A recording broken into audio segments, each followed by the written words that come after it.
Hello everyone, thank you for being here at Data In this video, I will explain how to identify and change working directories using two different functions in the R programming language. So let's start. The first function is getWorkingDirectory.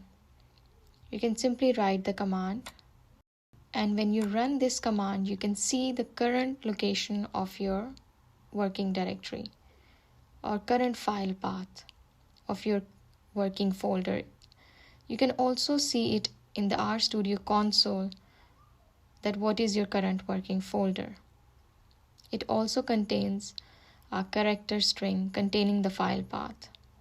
The next function is setWorkingDirectory. If you want to change your current working directory file path, you can write the function setWorkingDirectory in R.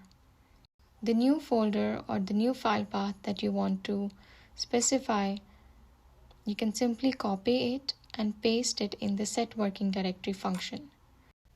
Please note that you have to use a slash, not a backslash, to specify your path when you are working on a Windows computer. To check if your working directory has changed, you can write the function again, getWorkingDirectory. And now you can see the new location of your working directory. Also, in the R programming language, it's not necessary to set a working directory explicitly. You can also create your subdirectories.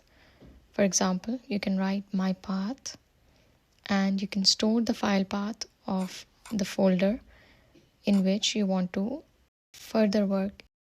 You can simply write my path and you can copy the file path of the folder in which you wish to work and simply paste it. This will not change the original path of your working directory for this session and your default working directory.